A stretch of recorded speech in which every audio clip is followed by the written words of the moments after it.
बिल्कुल इस्तीफा सौंप दिया है मुख्यमंत्री मनोहर लाल और पूरी कैबिनेट ने अपना इस्तीफा सौंप दिया है राज्यपाल को। बड़ी खबर, मुख्यमंत्री मनोहर लाल ने और जो पूरे कैबिनेट के साथी हैं उन्होंने अपना इस्तीफा सौंप दिया है। राजभवन में राज्यपाल को मिलने पहुंचे थे, अपना इस्तीफा सौंप दिया है। तो अंदर से खबर निकल करके आ रही है कि उन्होंने अपना इस्तीफा सौंप दिया है। और अब 11:30 बजे विधायक दल की बैठक होगी। विधायक दल की बैठक के अंदर निर्दलीय विधायक भी मौजूद रहेंगे और बीजेपी के विधायक भी मौजूद रहेंगे। वहां नए नाम का चयन होगा, वो मुख्यमंत्री मनोहर लाल का ही एक बार फिर से चयन होगा या कोई नया नाम होगा, ये अभी देखने वाली बात होगी। लेकिन बड़ी खबर अभी तक की कि हरियाणा के मुख्यमंत्री मनोहर लाल ने अपने पूरे कैबिनेट के साथियों के साथ राज्यपाल को इस्तीफा सौंप दिया है। जी, राज्यपाल को इस्तीफा सौंप दिया है मुख्यमंत्री मनोहर लाल ने अपनी कैबिनेट के साथियों के साथ। अब कुछ देर बाद कैबिनेट की बैठक होगी, उसमें विधायक दल के नेता का चुनाव किया जाएगा। ऑब्जर्वर आए हैं, बड़ी खबर से आपको रूबरू करवा रहे हैं कि मुख्यमंत्री मनोहर लाल ने अपनी कैबिनेट के साथियों के साथ इस्तीफा दे दिया है। मेरे सहयोगी अंकित लगातार मेरे साथ बने हुए। अंकित, क्या जानकारी? बिल्कुल, आप देख सकते हैं कि राजभवन में शपथ ग्रहण की तैयारियां शुरू हो गई है, फूल आने शुरू हो गए हैं। आप देख रहे हैं कि राजभवन के अंदर फूल जा रहे हैं और लगातार जो हम कह रहे थे कि आज ही शपथ ग्रहण होगा, आप न्यूज़ 18 के कैमरे से देख सकते हैं कि फूलों के जो गुलदस्ते हैं वो आने शुरू हो गए हैं। तो आज ही शपथ ग्रहण होगा, नए मुख्यमंत्री आज ही शपथ लेंगे, नया मंत्रिमंडल आज ही शपथ लेंगे, क्योंकि अब समय नहीं बचा है। 3-4 दिन के बाद ही जो लोकसभा के चुनाव की आचार संहिता लगने वाली है, लोकसभा के चुनाव का ऐलान होने वाला है, तो आज ही शपथ ग्रहण समारोह होगा। न्यूज़ 18 सुबह से ही ये बता रहा है कि राजभवन के अंदर शपथ की तैयारियां शुरू हो चुकी है और आपको दिखाया अभी कैमरे के माध्यम से। कैबिनेट के चेहरों को लेकर क्या कोई जानकारी है, कोई अटकलें हैं, कोई अनुमान लगाए जा रहे हैं कि नई कैबिनेट में क्या नए चेहरों को मौका मिल सकता है? जेजेपी के 2 विधायक थे, वो चले गए, दुष्यंत चौटाला के पास विभाग थे, तो उनकी जगह निर्दलियों में से किसका दांव लग सकता है? कौन रेस में सबसे आगे? बिल्कुल सुदेश, क्योंकि नए विधायकों की अगर बात करें तो उनमें से निर्दलीय विधायकों में से जहां तक बात आ रही है, नैनपाल रावत एक मुख्य चेहरा है, उनका दाव लग सकता है, वो मंत्री बनाए जा सकते हैं। वहीं उसके अलावा जोगीराम सिंहा, जो रणधीर गोलन है, धर्मपाल गोंदर हैं, ये भी मंत्री पद की दौड़ के अंदर हैं, जो कि निर्दलीय विधायक हैं। गोपाल कांडा, जो कि उनकी पार्टी तो अलग है लेकिन लगातार बीजेपी को उन्होंने समर्थन दे रखा है, सिरसा से विधायक हैं, वैश्य कोटे से वो भी मंत्री बनाए जा सकते हैं। तो लगातार, क्योंकि उनके भाई पहले ही बीजेपी के अंदर हैं और अभी एलनाबाद से चुनाव लड़ा था उन्होंने, तो उनको भी मंत्री बनाया जा सकता है। तो 3 सीटें खाली हो रही हैं, तो 3 तो जो मंत्री बनाए जाने हैं वो तो तय हैं। उसमें नैनपाल रावत का नाम प्रमुख रूप से नजर आता है, गोपाल कांडा का नाम प्रमुख रूप से नजर आता है, और भी मंत्री हो सकते हैं। तो 3 तो ये मंत्री बनाए ही जाएंगे। उसके अलावा जो पुराने मंत्री हैं उनमें से कुछ ड्रॉप भी किए जाएंगे। लेकिन जिस तरह से मैं पहले ही बता रहा था कि अनिल विज जिस तरह से सबसे वरिष्ठ मंत्री हैं और बिल्कुल तैयारी हो चुकी है, एक बार फिर से राजभवन से बाहर निकलने की तैयारी हो चुकी है। राजभवन से बाहर अब मुख्यमंत्री निकलते हुए नजर आएंगे आपको कुछ ही पलों के अंदर। आप देखिए कि राजभवन में जो इस्तीफा सौंप चुके हैं और इस्तीफा सौंपने के बाद अब तुरंत जो है मुख्यमंत्री और सारे मंत्री जो है वो बाहर निकलते हुए नजर आएंगे। अभी आप तैयारियां हो चुकी है, मुख्यमंत्री का जो काफिला है वो लग चुका है और गृह मंत्री का जो टारगेट है वो भी अलर्ट हो चुका है। तो पूरी तरह से तैयारी हो चुकी है। अब राजभवन से जो है मुख्यमंत्री, और अब मुख्यमंत्री नहीं कहेंगे क्योंकि उन्होंने इस्तीफा सौंप दिया है, तो अब पूर्व मुख्यमंत्री कह सकते हैं कि वो अब बाहर निकलते हुए नजर आएंगे। अनिल विज मंत्री, जो कि गृह मंत्री, ऑफिशिएटिंग कह सकते हैं कि जो अभी ऑफिशिएटिंग मंत्री है, मुख्यमंत्री हैं, तो वो भी अब निकलते हुए नजर आएंगे बाहर।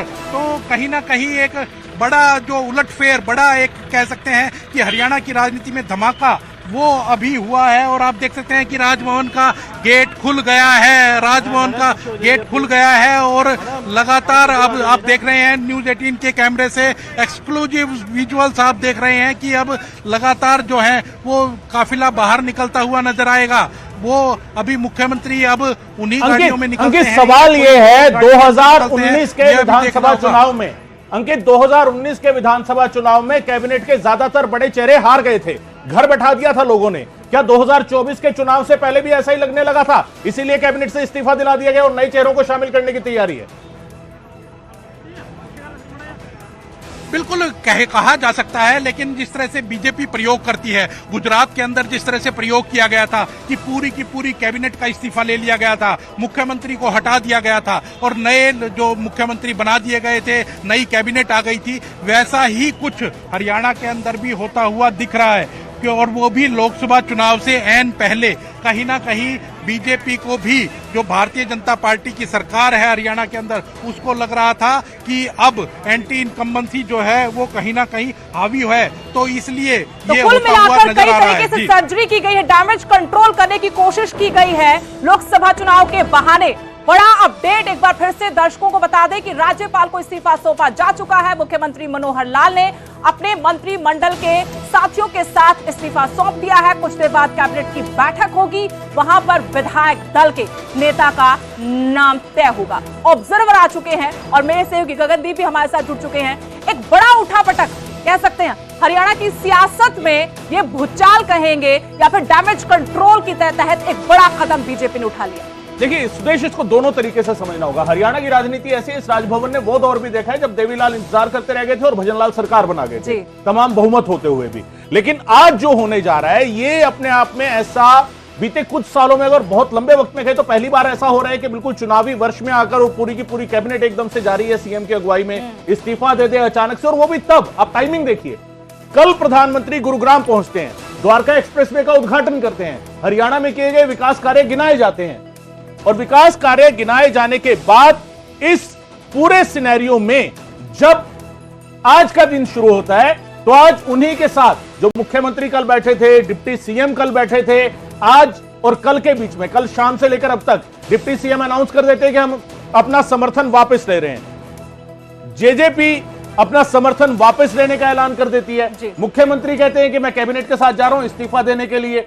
अब सबसे बड़ा सवाल यह कि क्या यह डैमेज कंट्रोल है, क्या नए चेहरे के जरिए किसी एक खास गुट को या किसी एक खास, ये कह लिया जाए कि वोट बैंक को साधने की कोशिश है, या कहीं ना कहीं इस पूरे सिनेरियो में हरियाणा के लोगों के सामने कुछ नया चेंज दिखाने की कोशिश है। क्या कल का जो तस्वीर थी वो इंप्रेसिव नहीं थी? हो सकता है हाईकमान को यह भी लगाओ कि कल का प्रोग्राम उतना इंप्रेसिव नहीं गया, कुछ चेंज की जरूरत है, क्योंकि बहुत सी रिपोर्ट ऐसी होती है जो सर्वे, बाकायदा सर्वे हुए, तीन सर्वे हुए हैं और उसके बाद ये फैसला किया गया है। अटकलें पहले से थी और ये तो करीब करीब तय था कि गठबंधन के साथ बीजेपी के स्थानीय नेता बिल्कुल लोकसभा चुनाव में नहीं जाना चाहते, और वो हो भी गया। और गठबंधन में सिर्फ सरकार थी, न कि पार्टियां थी। ये लगातार बीजेपी के प्रदेश अध्यक्ष हो या फिर दिग्गज नेता हो, गाहे बगाहे कहते रहे कि हम सत्ता के साझेदार हैं। हमारा गठबंधन चुनाव से पहले नहीं था, बल्कि चुनाव के बाद जो रिजल्ट आए, जो जनादेश आया, जिसमें हालात बने, उसके बाद यह तय हुआ कि सत्ता में आने के लिए ये साथ जरूरी था। ऐसे में जेजेपी को ज्यादा चौंकने वाली बात नहीं है, ना ही जनता के लिए। लोकसभा चुनाव में 10 की 10 सीटों को लेकर पहले भी कहा गया कि बीजेपी अपने दम पर 10 की 10 लोकसभा सीटों पर चुनाव लड़ेगी और जीतेगी भी। अब देखना यह होगा कि अगला नया चेहरा कौन सा होगा। क्या एक बार फिर से मुख्यमंत्री मनोहर लाल बनेंगे या फिर कोई, जिस चीज के लिए बीजेपी जानी जाती है कि वो चौंका देती है अपने फैसलों को, बिल्कुल चौंका देती है। और बिल्कुल जैसा राजस्थान में हमने देखा, मध्य प्रदेश में हमने देखा, दो राज्य तो ऐसी मिसाल बने हैं जहां पर आपने एस्टेब्लिश चेहरों को बिल्कुल एकदम से आउट किया और उनकी जगह बिल्कुल एक नया चेहरा वहां पे। जीत के बाद अगर लगातार आप जीत रहे मध्य प्रदेश जैसे राज्य में, वहां पर शिवराज सिंह चौहान को अगर आपने दरकिनार कर दिया, वो भी ग्राउंड रियलिटी देखकर वो फैसला करते हैं। अब क्या यहाँ पर सर्वे रिपोर्ट ये कह रही थी कि एंटी इनकम्बेंसी है, मुख्यमंत्री से भले उतने बड़े स्तर पर नाराजगी ना हो, लेकिन एंटी इनकम्बेंसी है। अब कुछ खास वोट बैंक को साधना है तो मुख्यमंत्री का चेहरा बदल दीजिए या फिर गठबंधन से अलग हो जाइए। गठबंधन टूटेगा तो फायदा दोनों पार्टियों को होगा।